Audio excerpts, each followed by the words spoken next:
How long has it been since you've been at Etsy? 7.5, something like that. More than 7 and less than 8 years. Does it feel like 7, less than 8? It feels like 3 chapters, 3 very, very distinct chapters in my life. So maybe, yeah. In some ways, it feels like a blink of an eye. Do you think this is it? I just love being here, and I don't know. It's been an amazing experience. I feel like so much of my work has led to preparing me for this role To get to this point. Yeah. But like, do you feel like you have more juice in the tank after this? I feel super young and vibrant. I remember when I was in my 20s and 30s, I thought 55 was going to be old. Like when you're 55, you're old. I feel incredibly energetic. I feel really young. You know, it's interesting. Like I wasn't a big athlete when I was younger. I'm much more active in sports now, and I'm probably more physically fit and physically active than I've been in my whole life. I feel mentally sharp. I feel like I'm in my prime. Do you feel like you have more energy than you've ever had at 55? In many ways, yes. Yeah. And I think I'm better at directing it now than I was, making all of that energy more productive. What do you mean? You know, I think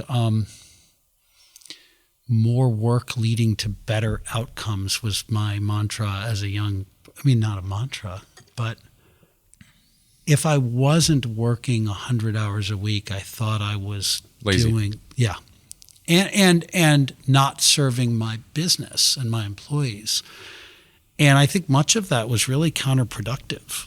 I think it was a disservice, not just to me, but it was actually a disservice to my team. And so I think I've learned better how to make sure my time is really productive. Yeah. When you think about being in your prime energetically now, is that because of a duration of energy? Like, is it because of the quality of the days that you're having? Like, does the question make sense? Do you have can you couch what that energy actually feels like? Yeah, a little bit. I mean, I'm actually a lot more intentional about thinking about energy management and how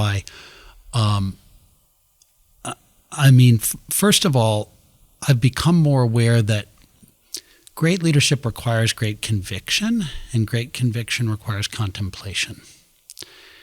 And so in my earlier career, I was in meetings all day, every day, 7 days a week, 10 hours a day of meetings. And I thought that was being hyper-productive. In fact, it's important to have time to just think, to decide what's most important and what do I truly believe. And when I'm running from meeting to meeting, I don't have time to think enough. And when I look back, I was making a decision in one meeting and then regretting it 7 days later. And there's nothing worse than having your leader make a decision and then change their mind, wish that I had different information, wish that I heard from other points of view before making that. So actually my day right now is structured roughly half meetings and half prepping for tomorrow's meetings. I spend hours every day preparing for tomorrow's meetings. You're kidding me. Hours blocked in my calendar. So today I have hours blocked to prepare for the meetings I will be in tomorrow. So the team has to get me the information for the meeting 24 hours in advance, and I read it carefully and thoroughly, and I'll often ask a lot of questions. Who else have we benchmarked? I want to make sure that the right voices are in the room tomorrow. There may be attendees I'll ask to attend tomorrow that weren't originally on the invite list because I think they'll bring an interesting perspective. Because tomorrow when I'm in that meeting, it's going to be a 30-minute meeting, and I'm going to make a decision that we're going to live with for some time. I want to make sure that I've really thought through what are the most important questions I have. I've really studied the data, and I'm hearing from all the right people. And giving myself time to think has been really helpful. It turns out the meetings are shorter too because we're already very well prepared. Or canceled, I imagine, in some cases. Not infrequently. I agree with everything you guys are proposing. You have a clear recommendation. There's no need for a meeting. We can take it off the calendar. That happens not infrequently. Or I don't think we're prepared for this meeting. There's information I want. We're going to delay the meeting until you go and get me the following information. So giving myself time to think has been really helpful to me.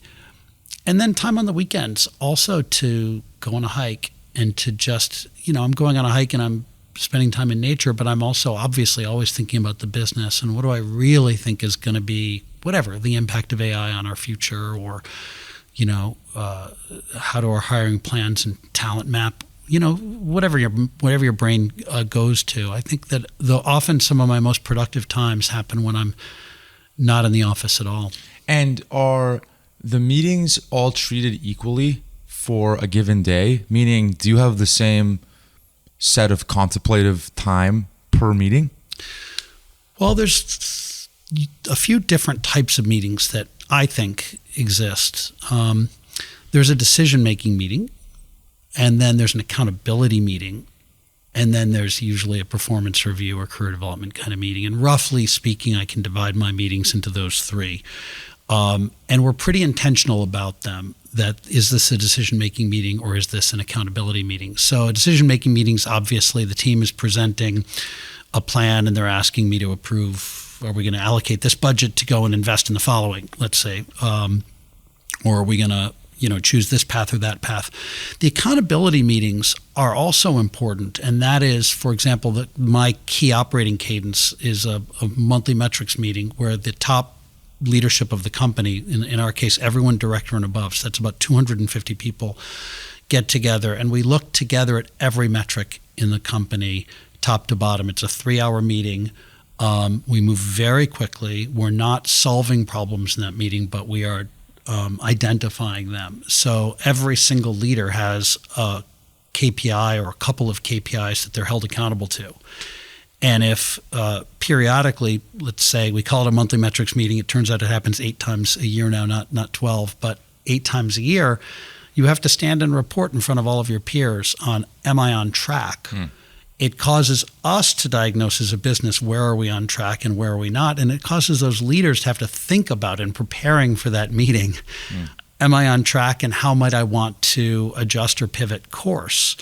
And reporting in front of the entire leadership team, I think, causes people to take that seriously, to take seriously their accountability and is my team delivering? But the other thing I love about that meeting is it gives every leader in the company my view of the business. Normally, what I realized earlier in my career, or what I observed looking back on earlier in my career, is I'm the only person in the company who sees how everything comes together, all the pieces fit together. And I want my whole team to feel that. And when I say my whole team, I mean like really the whole team. And so giving at least directors and above all insight, because often what we'll find is we're behind in this area and it's really critical that we get we catch up. So we're going to need to move 2 squads from one place to another to catch up. And if you're someone on one of those 2 squads, it can feel really shitty, like I was just told I'm right in the middle of shipping something I'm excited about, and I'm told now I have to go help over here.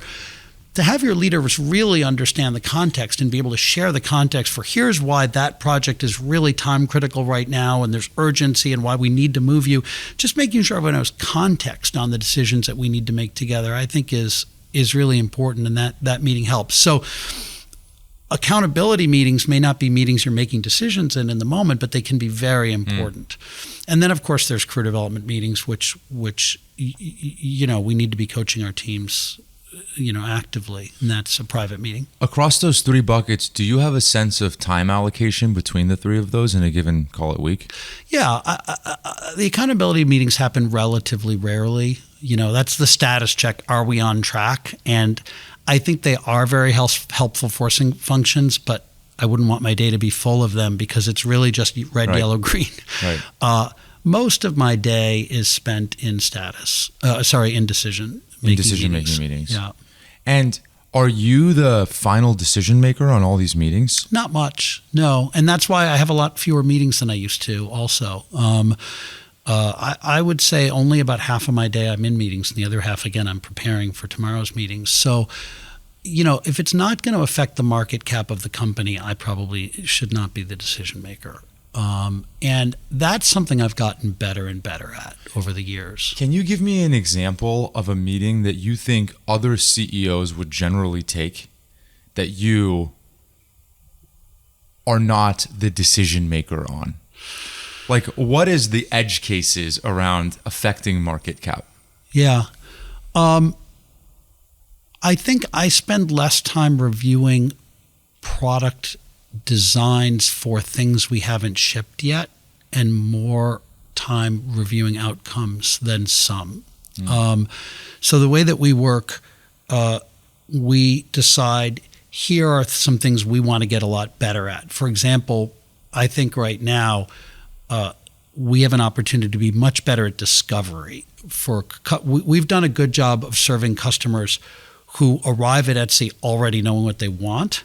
I think we can do a vastly better job helping to inspire whole new shopping missions that you didn't realize Etsy could help you with. And could you, just to interrupt quickly, Yeah. could you give like the 15 seconds for those that don't know on what Etsy is? Oh, sure.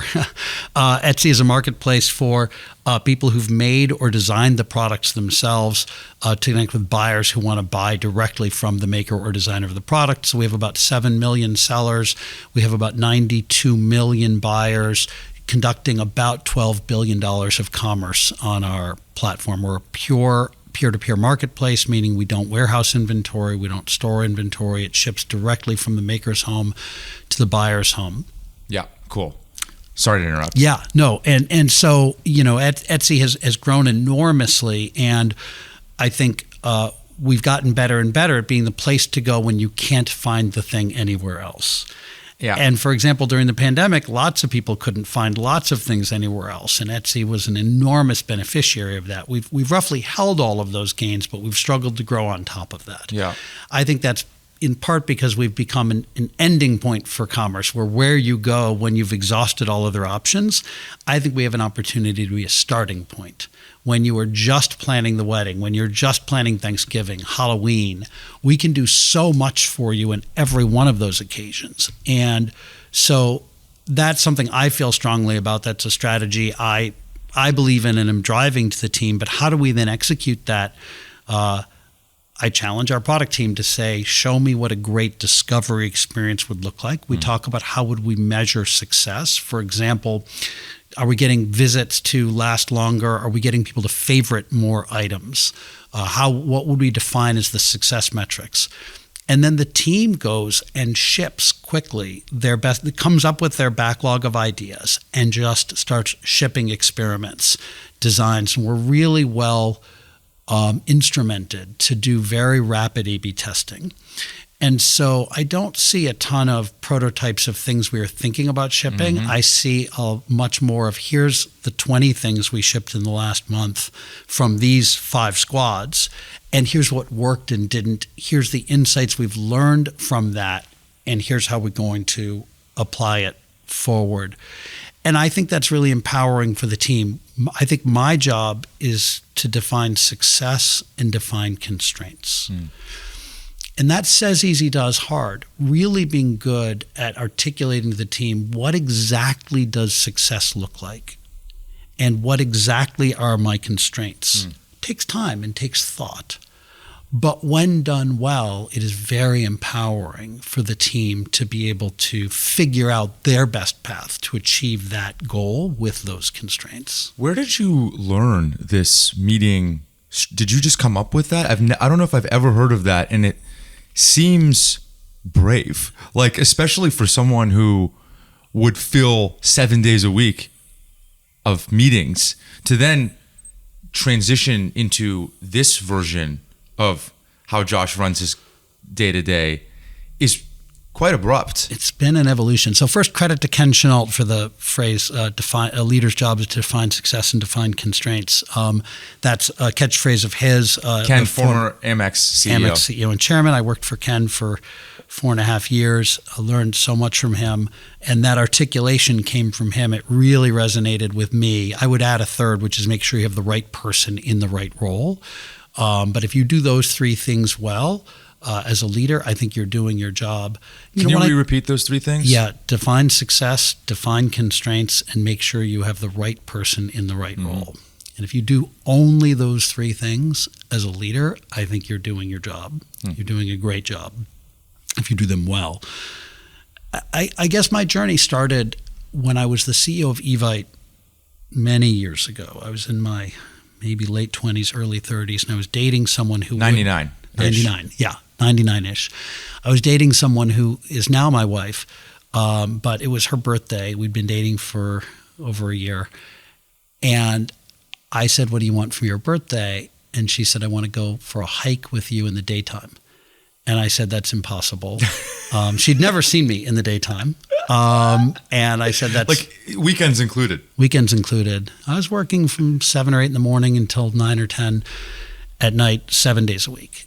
And so I'd like pick her up for dinner at 6 or 7 at night, go to dinner, drop her back at her house, and then go back to the office. That was very common. And so she broke up with me. You know, she said she wanted to see me in the daytime. I said, that's impossible. And she broke up with me in that moment.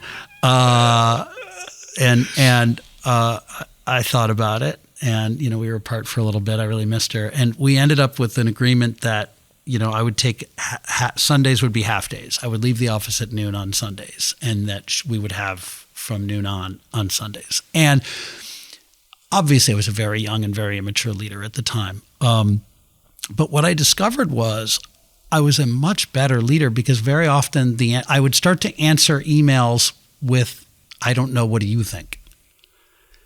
Which was usually the right way to answer many of these emails. Instead of inserting myself and what I thought into every decision, really pushing back on the team for what do you think is the right answer? And I learned to listen a lot more, leverage my team a lot better. And that began a journey of delegation, which is something that, you know, I've been on, I'm sure all leaders are on for a very long time. But how do you delegate without abdicating?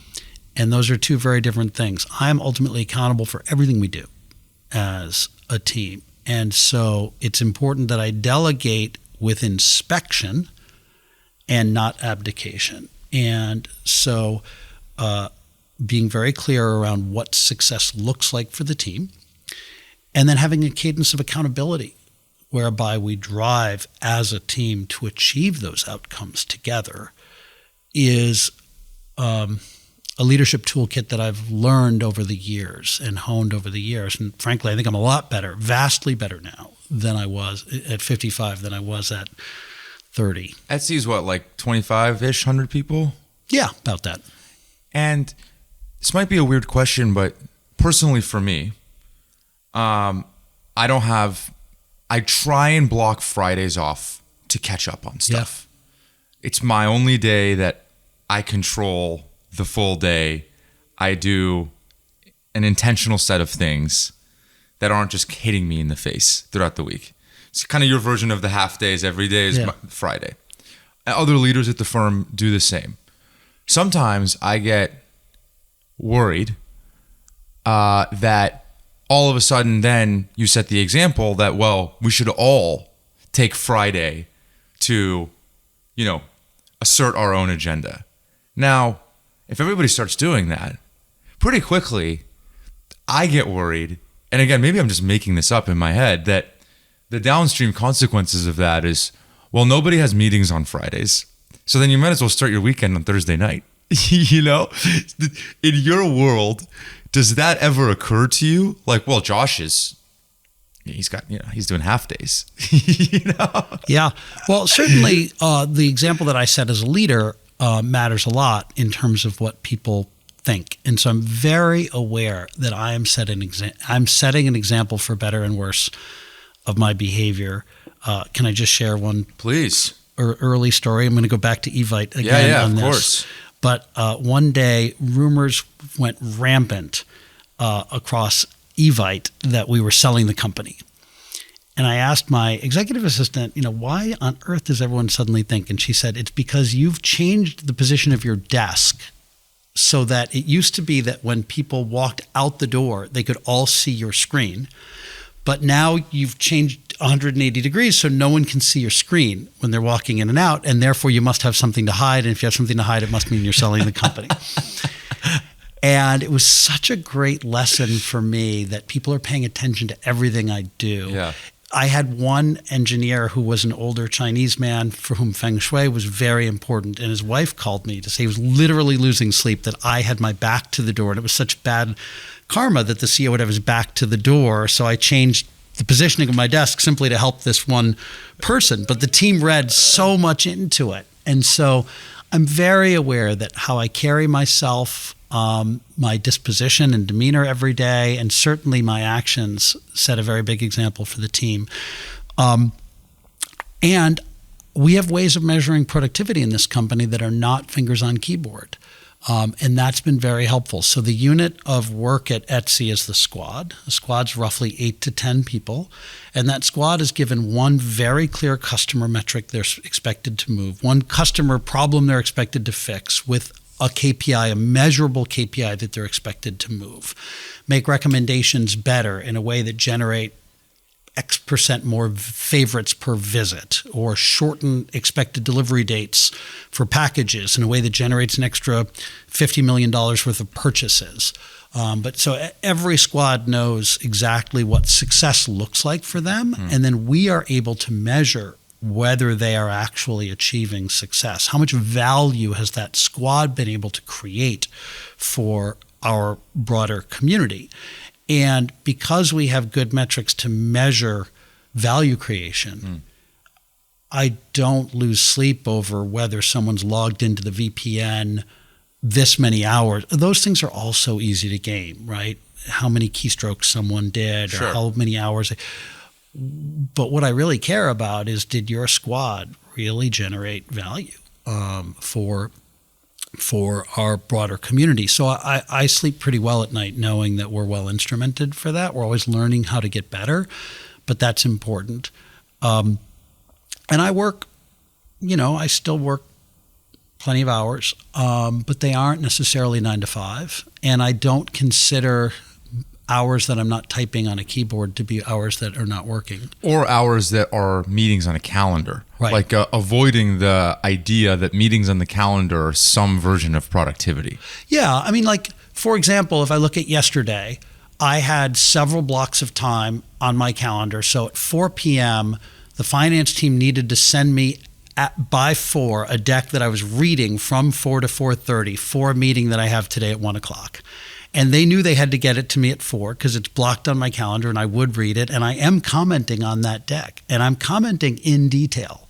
So they know I've read it. They know I've read every page of it. They know I read the appendix. I think that's, when I think about the example I'm setting for my team, I do think prepared would be an adjective. How is that structured? How does the finance team structure the document to you?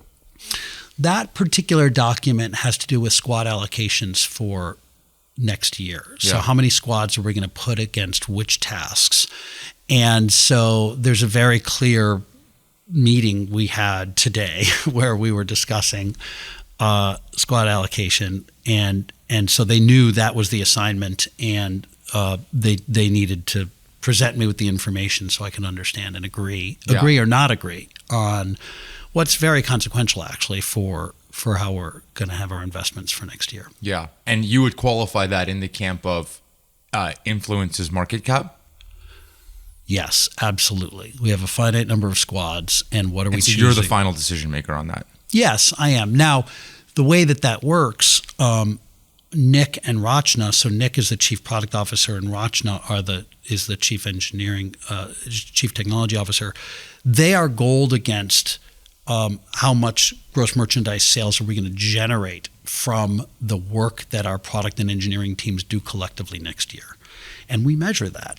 Everything every squad ships is subject to an A/B test. And we see, did that create a measurable lift in conversion rate? Did it create a measurable lift in engaged visits?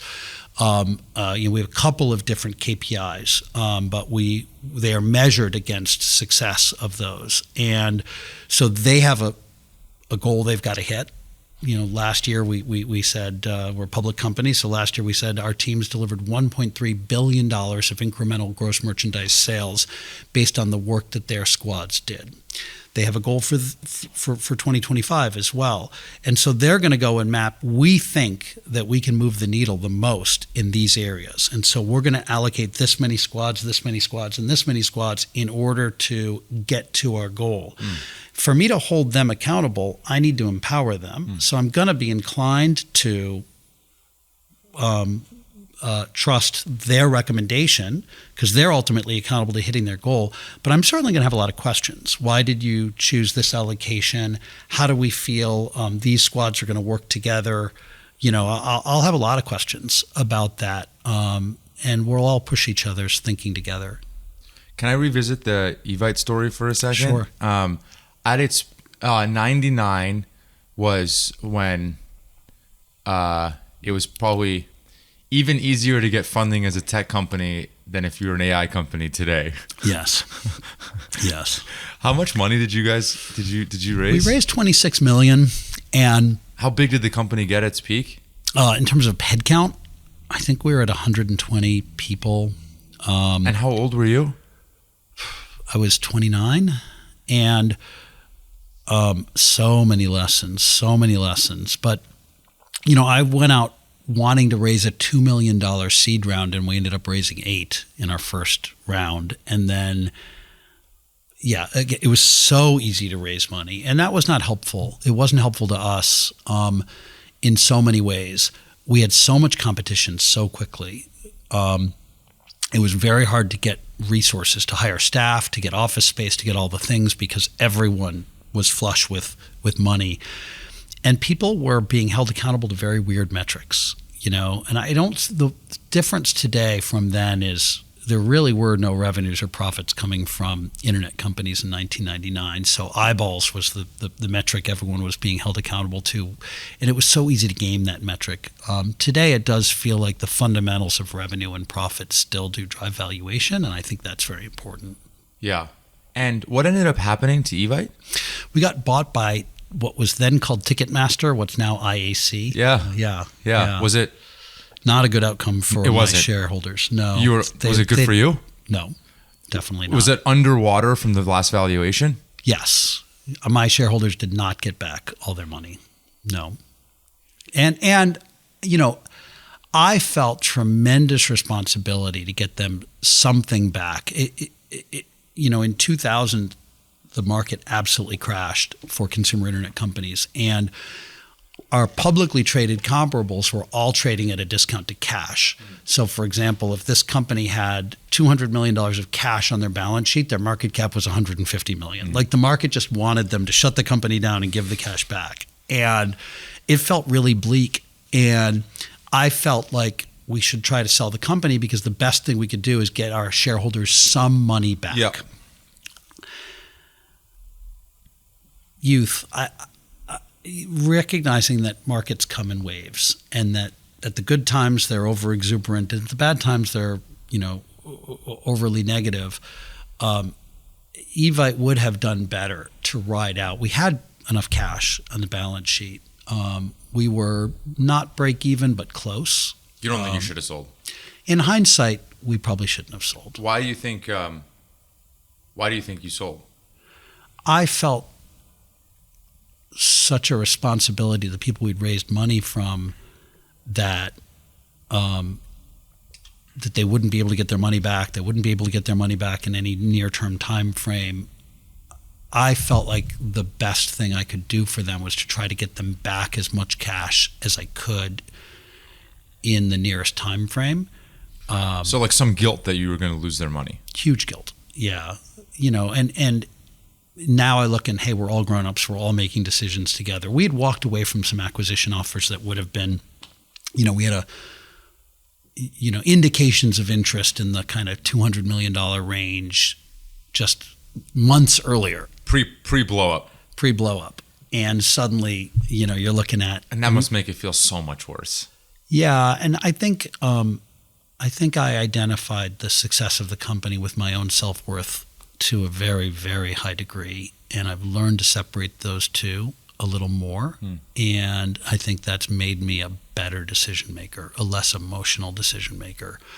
And I think that's been very healthy. Can you, meaning what you're saying is on a good day of the company, Josh personally is having a good day. On a bad day for the company, you're having a bad day. I think my wife would agree with that statement. I have learned to make the correlation between those two less. How? More time for contemplation, more time for thought, more time for exercise. But what do you think, like, when you have a terrible earnings report today, or when you lose your most important lieutenant? Yeah. How does your brain, like, your brain probably used to process it as, I let everybody down. I'm a failure. This company's going to go down. You go to the logical extreme of bad. Yeah. And it's all has to do with you. Yes. That's what I imagine. Yes. But how do you refactor that line of thinking into something productive? Productive as defined by disassociating yourself from the outcome. Yeah.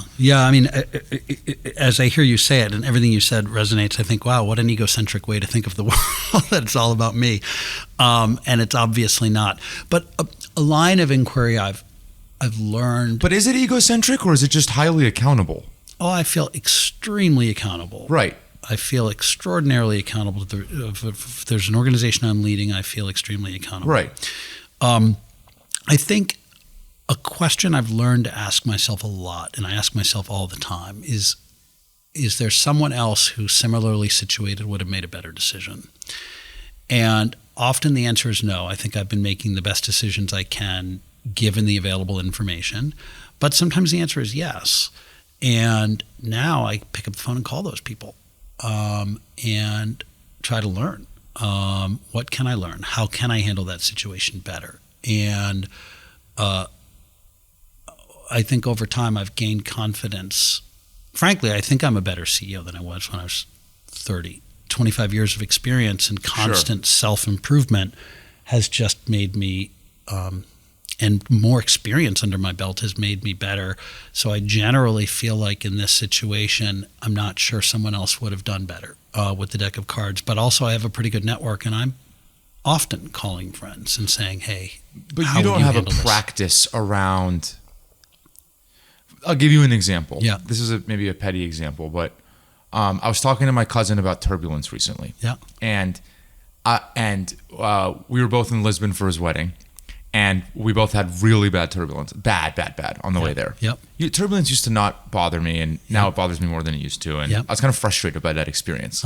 Like, how is this bothering me still? And he is like, oh, I don't, it doesn't bother me at all. Yeah. And I'm like, how could it possibly, like, it was like, we're like heads almost hitting the ceiling type thing for a solid hour and a half. Yeah. And he was like, look, like, if this is how I go out, it's like, so be it. Yeah. If this is how it all ends, then that's how it's meant to be.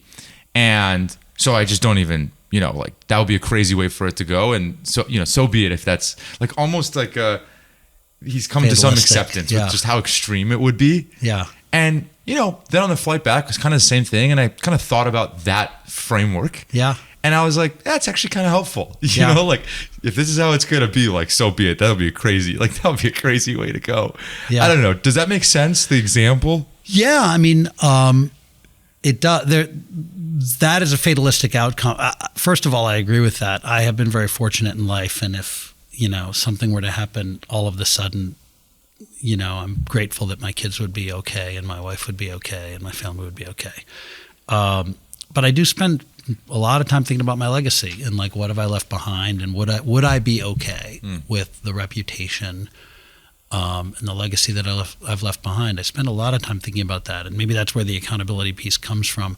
I don't feel fatalistic that everything just que sera, sera, that everything what will be will be. I feel like I do have a lot of agency to affect outcomes.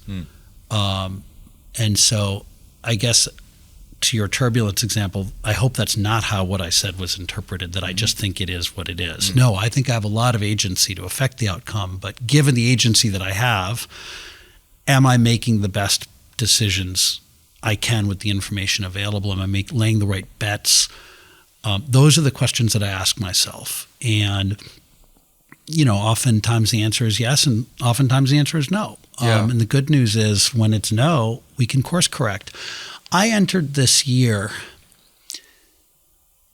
Etsy hasn't grown in the past couple of years, and the macro environment has been very challenging for us, and discretionary product spend has been in recession for 2 straight years, and We've held our pandemic gains in ways that no one else has. And there's a lot of things I could talk about for why, that may be okay. But I'm very frustrated by the fact that we haven't grown. And I was thinking about, in one of my hikes, actually, the fact that my career has really been made up of coming into companies that have had a very successful first act and me helping to unlock a very successful second act. If you go back and you look at my career again and again, that's kind of what I've done. And so I asked myself, if today was my first day at Etsy, what would I do differently? And I came back to the office and I told my whole team, this was in December, we're having an offsite in January, you're all fired, and you're rehired for that offsite in January. And I want you to come back in the new year as though today was your first day on the job. And it's led to, I think, an incredibly helpful, there's a lot of ways I'm running the business today that are very different than how I ran it in the past 6 years. The playbook we ran in the first 6 years that were super successful, I don't think is the playbook that's going to make us successful for the next number of years. And so that's an example, I think, of me reflecting and saying, actually, I think we can do things differently. I think I can do things differently. And I'm willing to have fresh eyes and just view everything as though today was my first day and not be defensive about the past. And I think that's also really helpful. Do you ever feel like you're overly, maybe like this idea of control, like how much agency you have in the world is less than you think? Like, do you ever wonder, maybe I wonder, as someone who also believes that I have an incredible amount of agency in this world, that maybe I have way less than I actually would like to believe, and that maybe all of the self-worth and the distaste that may come from that negative self-worth in certain cases is the space between what I think I can control and what I actually have no control over. Yeah. That is a great insight. No one's asked me that before, so that's good on you. I've done a lot of interviews. No one's asked me that question. That's cool. I would prefer to live in a world where I think I have a lot of agency. How much agency each of us has in this world, I don't know. I will say that I've been fortunate to get to a position of authority where I have authority over the lives of 2,500 employees, 7 million sellers, some level of limited authority. But, I make decisions that have consequence. And based on that, I feel accountable. And I think that's right. I don't think my team or the community of sellers and buyers would want it any other way. I think they deserve a leader of this organization who feels agency and accountability. Yeah. I think that's fair. But it's interesting that you've been able to hold this idea of agency so strongly throughout your career while concurrently being able to disassociate the feeling of self-worth from that agency. Like, you've been able to decouple those things. I've gotten a lot better at it. I've got, you said when Etsy's having a bad day, I'm having a bad day. And I said my wife would agree with that statement. I've gotten better. I've gotten a lot more mindful about it as well, recognizing that, our stock is down today or our numbers aren't as good today as I would like them to be. And that's affecting my mood. I've become much more conscious of that. Yeah. And the next thought I will have is, what is the most productive way to get the numbers back in the right, going in the right direction in there? And then there's a lagging metric, our stock then going in the right direction. Is it productive for me to be feeling this way? Sometimes the answer is yes, because projecting urgency to the team, if I show up and I'm, urgent and focused, that can actually be a very productive way for me to project into the company. If I'm feeling anxious, if I'm feeling down, if I'm feeling pessimistic, in that moment. All of us have those moments when the numbers are down and you feel bad. And I certainly have those moments of, what did I do wrong? That's not helpful. It's not helpful to the team. And so I really do try to be very mindful of what am I actually feeling right now and which of those are productive and how can I harness the productive sides and try to separate myself from the others. Can you, that makes total sense, by the way. Can you give me a honest assessment of the state of Etsy when you joined the company? And you came from the board, correct? I'd been on the board for 6 months. I'd attended 2 board meetings. So and what did you think after your first board meeting? Well, truly, what did you think?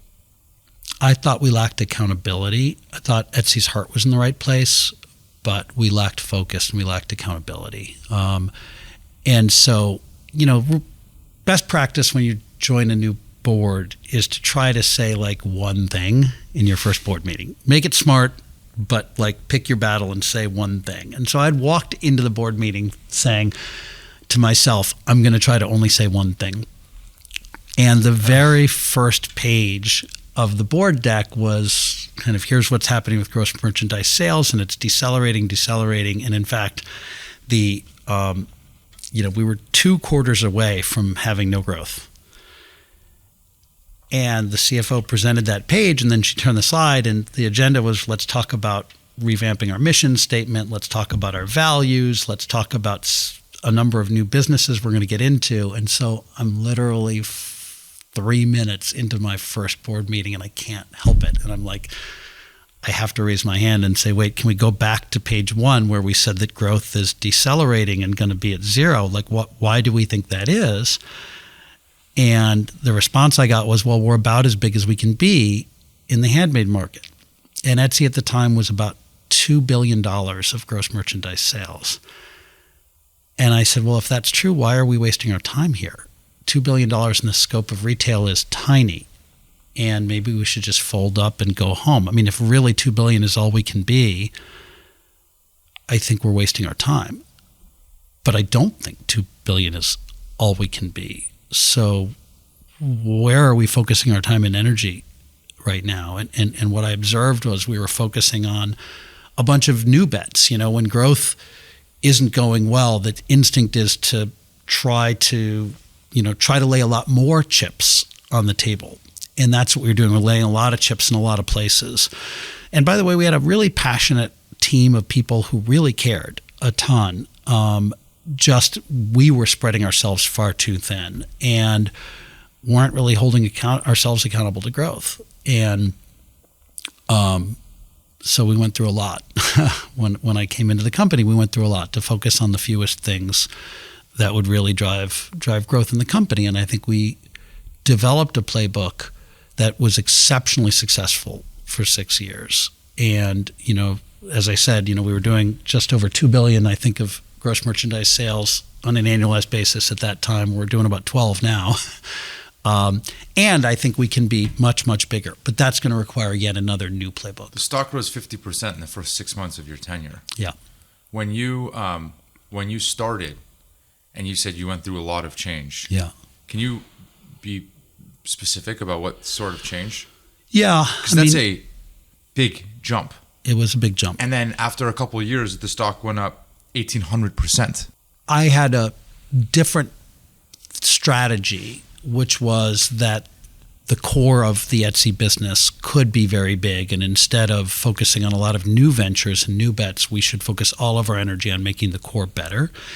And that the way to make the core better was to focus on making it easier to buy things on Etsy, because we were spending a lot of time and energy on the things our sellers were, a long list of wants from sellers. But in fact, the main reason they've hired us is to bring them buyers, to bring them sales. And the way to do that is to make the shopping experience on Etsy a lot better. And if we make the shopping experience on Etsy better, our sellers will be more successful on Etsy, which is ultimately what they want. Mm-hmm. They don't want some feature or widget. They want to drive successful sales. And so I asked the team, what are the fewest things we need to do to drive more sales?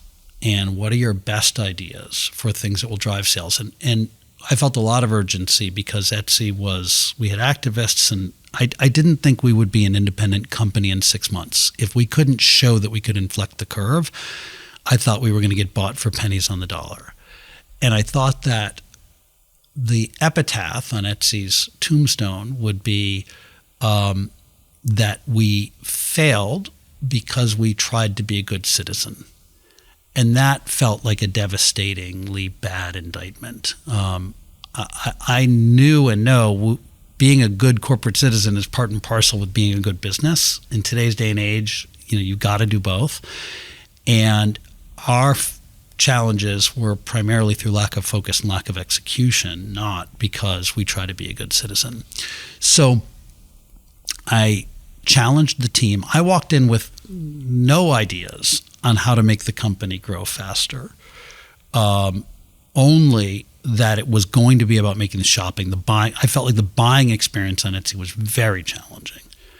And so I said to the team, what are your best ideas? You've been working in this business for years. What are your best ideas to remove friction in the buying experience? And the team came up with a large list. And I said, if it's not going to produce at least $10 million of gross merchandise sales in the next 12 months, we're not even going to think about it. Doesn't mean we are going to fund it if it can produce $10 million of GMS. Just means we won't even waste time on it if it doesn't. We don't have the luxury of time. We ended up coming up with a very short list of things that we're going to drive that we felt had a high chance of driving gross merchandise sales in a short amount of time. We pulled out a clean sheet of paper and drew an org chart from scratch for the company that gave one clear owner to each of those things with the fewest number of layers and the leanest squads. And on my 5th week in the company, then we did a big reorg that included, a fairly large layoff. And again, layoff wasn't the goal. It was just when we drew a clean sheet of paper and we said, what are the fewest people we need to accomplish this small number of things? We could do it with fewer people. And in fact, we could move a lot faster. And so product velocity, actually the number of shipments, the number of software releases we did went up 5-fold after that reorg with 20% fewer people. It was dramatic acceleration. How many projects were going on when you joined? Like how many different initiatives? Like 300 or 400, and we got that down to like 40 or 50. 300 or 400? Yeah, I mean, we had 1,800 or 1,900 people at the time, so that may not be that uncommon. But a lot of them were like net new things, So, for example, the team had spent 18 months developing a marketplace for craft supplies called Etsy Studios. And this is not a crazy idea. You've got millions, at the time we had 2 million sellers who all need to buy raw materials, craft supplies. And so if we created a marketplace for craft supplies, we'd have a ready-made audience of buyers. Not a crazy idea, but it was a brand new URL, it was a brand new domain that we would need to sort of build up from scratch. So we'd had several hundred people spend 18 months on that project. It launched on Friday. My first day on the job was Tuesday, and I shut it down on Friday. And it was up for a week. It was up for a week. And you can just imagine for the couple hundred people who'd spent 18 months building this thing, to have it launch and have the new CEO shut it down on his 3rd day. They didn't love their new CEO. Did not love the new CEO. Did not love the new CEO. Well, and not just them, but what about the other hundreds of projects that you shut down? Yes. Almost everyone in the company had a new job and a new focus by the end of my 5th week. And a lot of people found it very challenging. Some people found it very exciting that we were bringing focus to the company, that talking about accountability, talking about measuring success in a very clear-eyed way. And so a lot of people quit. But a lot of people doubled down and said, no, this is exactly the place I want to be, and I'm excited for this new direction. Were you worried that how did you make sure that you had the support that you needed internally to shift the tides in the way that you did? Like, that's a pretty culture shock, it sounds like, moment. It was very much a culture shock moment. And, on my first day in the office, I talked to the team about how, hey, it feels tough for us right now, but there's several million sellers out there who have a really hard time just putting food on the table. And we deal with, high-class problems, right? Relative to what they're dealing with. And so this isn't about us. This isn't about our emotions or our feelings. This is about, are we doing the best we can to serve them in what their needs are? And for some of you, you're going to be really up for that, and others aren't. And my leadership team and I had to stand up every day at the end of every day, and topic number one is who quit today. And every day, some really essential person quit. And we just had to figure it out. We just had to figure out how to keep moving forward. But what ended up happening was, after about 4 months, we were already seeing that we were inflecting growth. We were shipping things that were driving incremental growth, meaningful growth. And the company was suddenly going from decelerating to starting to accelerate and grow again. And about 9 months in, we could really start to see traction to the point where the stock price was really recovering, and we were, beat and raise every quarter, and there was clear traction. And so finding a way to communicate urgency to the team without being able to share all of the information. This is one of the challenges, I generally, think there's a lot to be said for being a public company, but there are some challenges as well. And one of them is I can't share all of the information I would always like to share. When the board called you, you were surprised, obviously. Yeah. How long did you take to think about that decision? Well, it was a Thursday. I was at TED, the conference. Yeah. It was late at night. I just planned all the speeches I was going to go to the next day, and I got a call from a board member saying, "We just had a meeting, and we've elected you CEO. I know you told us you didn't want the job, but we did it anyway. We need you, and trust us, it's going to be okay. We are announcing you as the new CEO on Tuesday because we had an earnings call. The background is we had an earnings call on Tuesday, and on Tuesday we were going to announce our earnings where we had missed consensus, and the stock was going to go down from 10 to something much worse than 10. And so the board felt like if we didn't announce at that earnings call a meaningful change, the company's sold. The company's sold. So he said, and maybe for less than 14. Yeah, who knows? So anyway, he said, we are announcing you on Tuesday. Fly back, we'll make it work, but we just need you.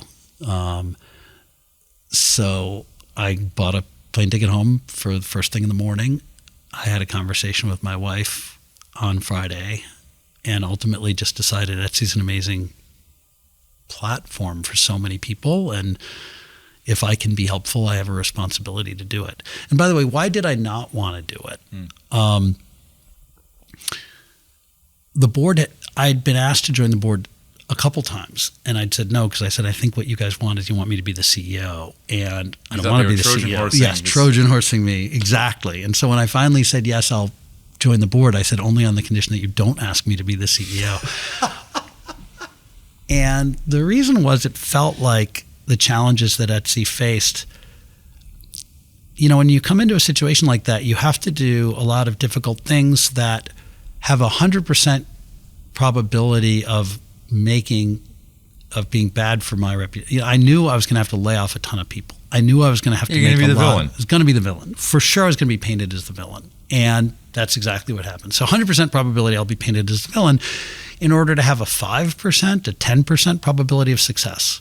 So like here I said, and it looks in hindsight like an obvious decision, the stock's done well, and relative to where I started, et cetera. At the time, it absolutely did not feel obvious. 100% chance of being painted as the villain for a 5 to 10% chance to be validated at some future date. Right. Yeah. Do you feel like you're still the right guy? I got to earn it every day. I've got to prove it every single day. So I will say I have a ton of energy for the company. I have a ton of passion for the company. I think I know the business, and I know where to push and ask the right tough questions. But I have to earn it every day. I do feel like I took this job on January 1st.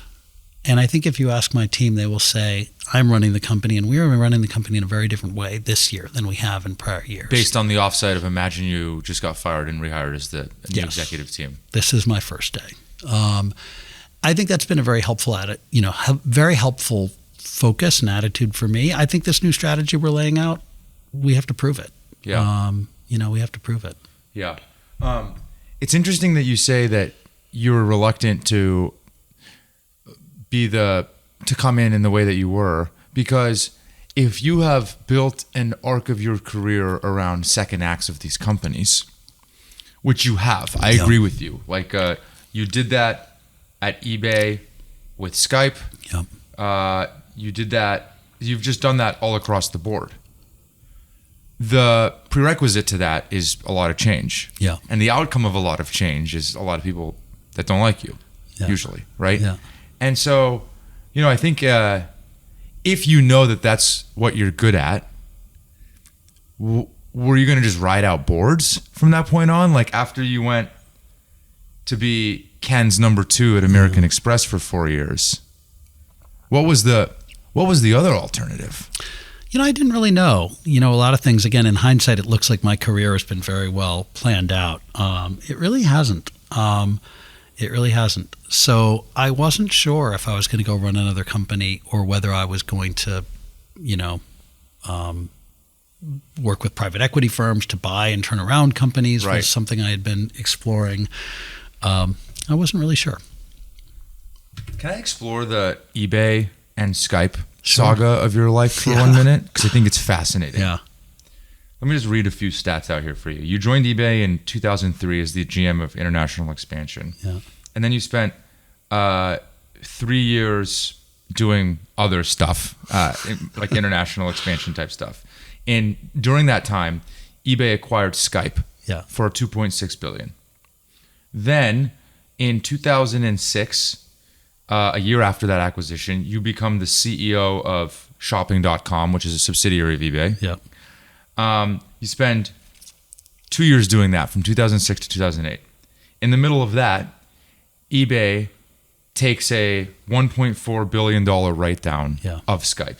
So rewrites the valuation, and I think then 2 years later sells part of that to Silver Lake, to private equity. Yeah. Correct? It's part of Skype for a little bit of a bump. And eBay retained 30% equity. Correct? Is this all right? Did I get that right? Yep. That's correct. When you took the Skype job, just to bring this all full circle, as the CEO of Skype within eBay, it was not the belle of the ball. No, in fact, fact, I had just written down. Yeah, so I had within eBay sort of built a reputation as the person who fixes the things that eBay bought but didn't know what to do with. So in that international role, what I ended up actually doing was finding and buying a number of classified sites in Europe and building the eBay classified business in Europe. Then that went great and was really what set my career up at eBay and was also super fun, and I learned a ton. They asked me to then come take over shopping.com, which they'd bought and didn't know what to do with. That's 2 years of my life I'll never get back. That was, it turns out it wasn't really a business. It was just a Google arbitrage engine. But did the best I could with that, and I think did some good things with that business. Along the way, at the same time that eBay bought shopping.com, it had also bought Skype. And that acquisition had gone very badly for eBay. So they decided they needed a new CEO for Skype. I raised my hand immediately, and they looked everywhere else to see if they could find someone more qualified than me, and no one wanted the job. So I ended up getting the job because they just couldn't find anyone more qualified. Why was it hard? Because Skype was competing in a business that was going to free. I mean, Skype's business model was free international phone calls.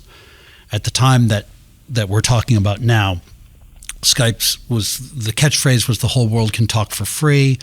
It was all voice, and the international telephone companies were moving the cost of an international phone call to zero anyway. Mm-hmm. So sort of the value prop of Skype was believed to be going to zero, and the culture of Skype was famously contentious. And so everyone I talked to said, don't take that job.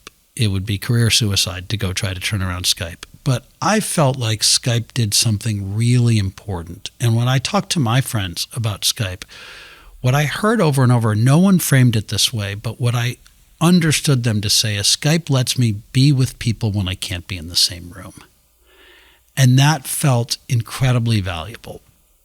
And so, yeah, I picked up and moved my family first to Estonia and then to London to take that job.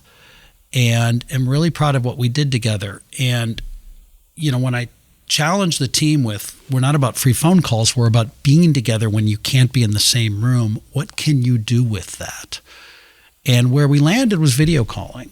And so we pivoted Skype to be about video calls, not phone calls. And that unlocked a whole new chapter for Skype, where numbers started to really grow again, revenue started to grow again, we became profitable. We launched Skype for Business as a business unit, enterprise business unit, where we could do enterprise sales of communication technology. Along the way, after we had pivoted Skype to video, seen really re-accelerating growth and launched Skype for Business, Silver Lake came and bought a piece of the company. We spun it out of eBay. And, you know, shortly after it got bought by Microsoft for, I forget now, $6 or $8 billion. $8.5 billion. So, and Silver Lake came in at 2.75, like and a year and a half.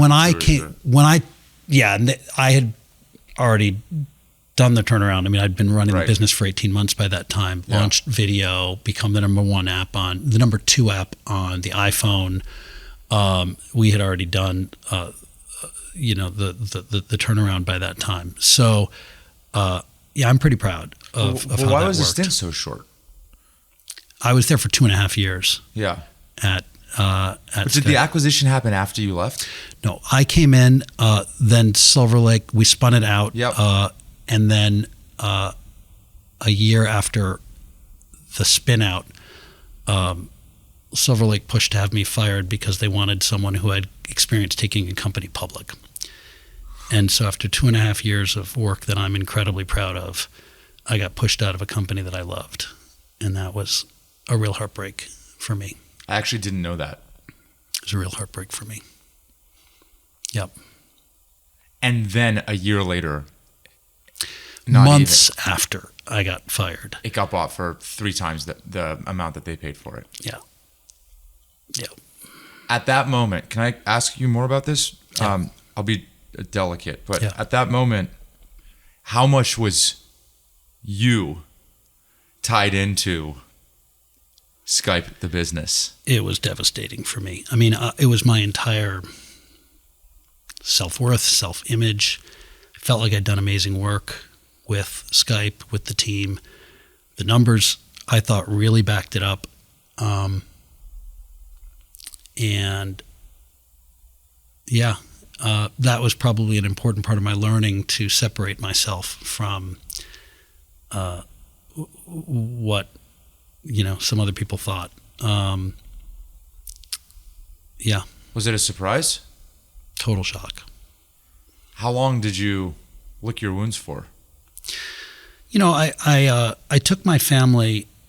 My kids had been through so much. I mean, my daughter by that time had lived in 3 countries over the course of first grade. She'd been in Estonia, London, and Luxembourg. Wow. And kept having to get into a new school. So I took the family to go just hiking and camping for a few months and just be someplace where I wasn't within cell phone signal of anybody. A few months. Yeah.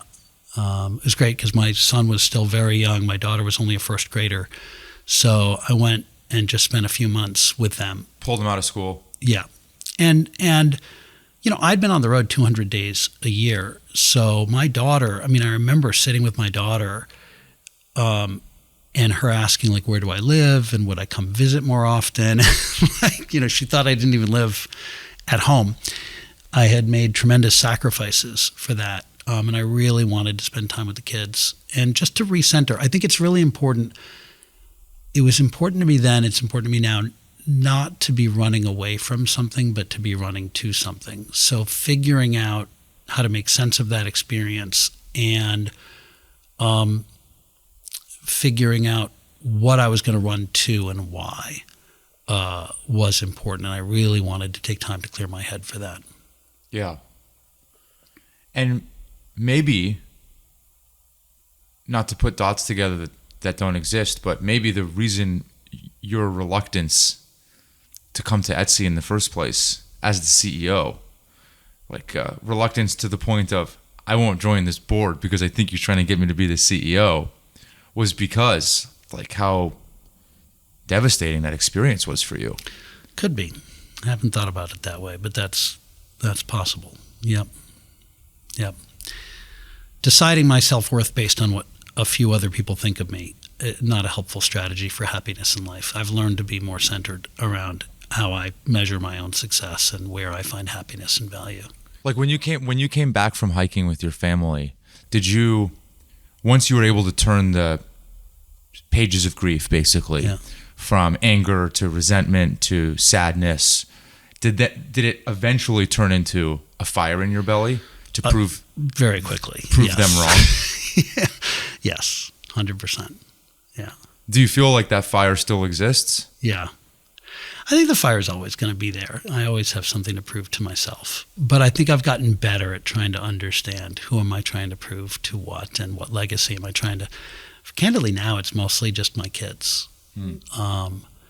What example do I want to set for them? That actually makes me really sad to hear your daughter ask you, where do you live? Yeah. The day before we were about to do this big layoff in my 5th week at Etsy, by that time, she was already in the 6th grade, 7th grade, old enough to be very well aware. So I went on a walk with her and I said, hey, tomorrow there's going to be a lot of news coverage about your dad firing hundreds of workers.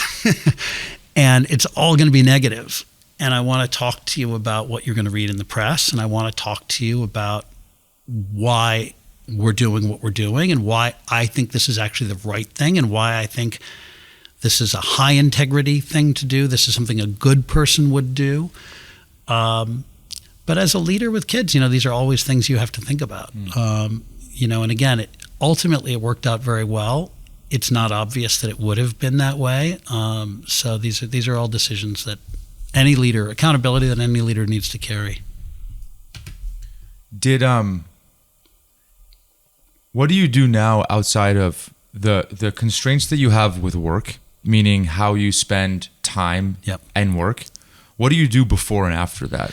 Have you readjusted from the Sunday afternoon? Yeah. Like what does that look like for you in a given day? It's now, first I have more time for myself. I do not work the hours that I did before. Sure. And I think I'm a much better leader for it. Yep.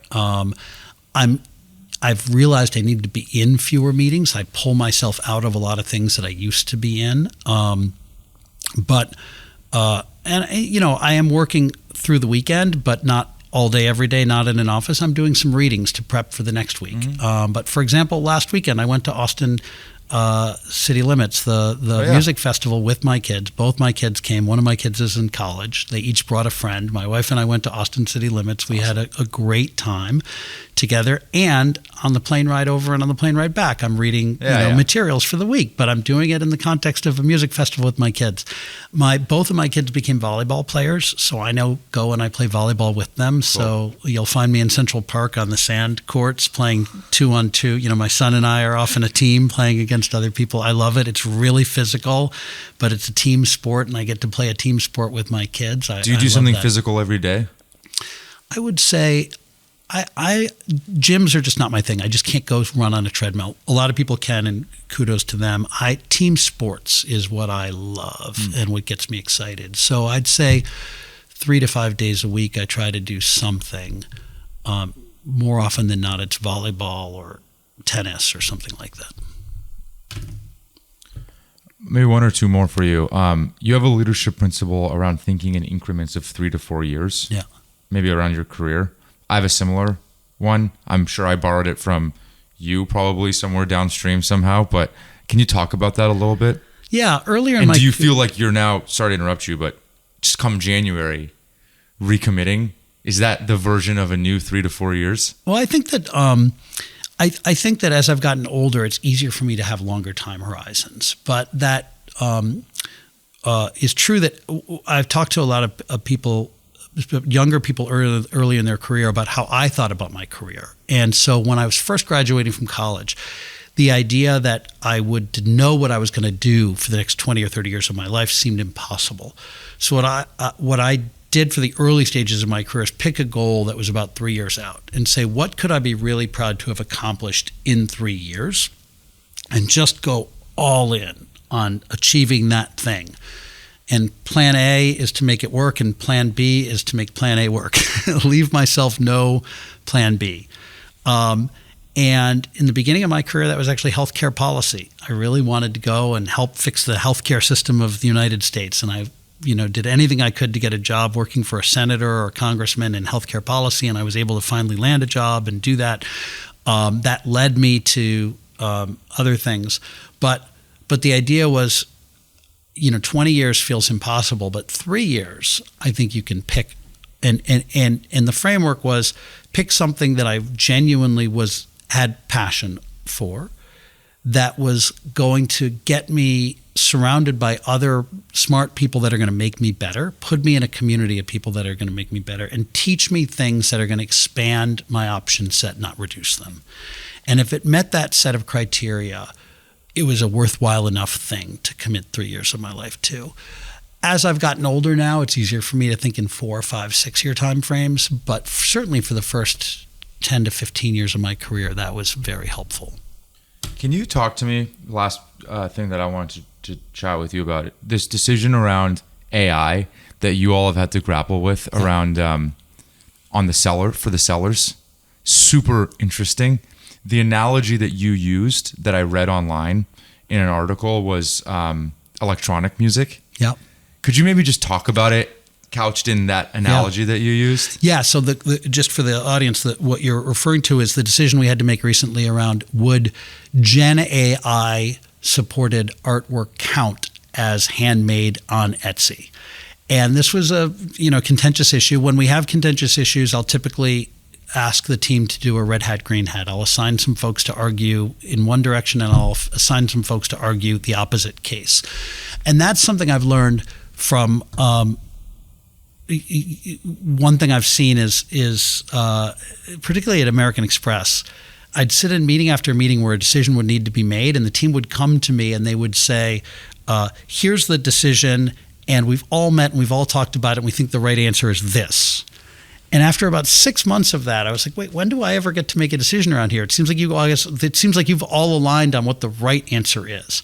And when I inspected, what I found was most often that was not an optimal answer. It was like a lowest common denominator that the whole team could get comfortable with.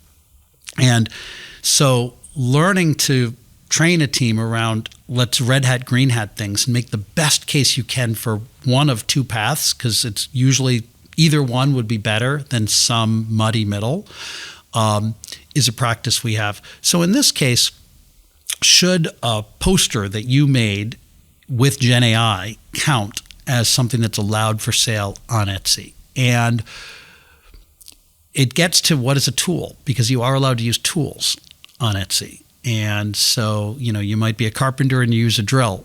You might be a designer and you use an iPad to draw things. This is a new tool. What I ultimately found to be the most persuasive argument is that the most popular form of music, at least from what I understand right now, is electronic dance music, EDM. And EDM is just a human partnering with a machine to generate music. And so I think Gen AI being a tool that people are going to use more and more for more and more things, we should allow Gen AI supported art for sale on Etsy. It's fascinating. I can't wait to see what the next commitment for you looks like here. I'm excited to watch from a distance. So thank you for doing this. Thanks for the thoughtful interview. Appreciate it. Are you hiring? We are selectively. We're hiring right now in machine learning and app engineers primarily. And when you hear the word grit, what do you think of? Conviction, perseverance. I think there's this concept of happiness, that happiness is about having fun in the moment. Happiness is not about having fun in the moment. I think it is the satisfaction to know that you did something hard that was meaningful and you succeeded. And when I think back on my life, the parts that have brought me the most satisfaction and joy, that's all in hindsight. In the moment, it was not fun at all. It was very difficult and very stressful. And it is in looking back that I can feel satisfaction and therefore happiness. Good answer. Yeah. Thank you. Thank you.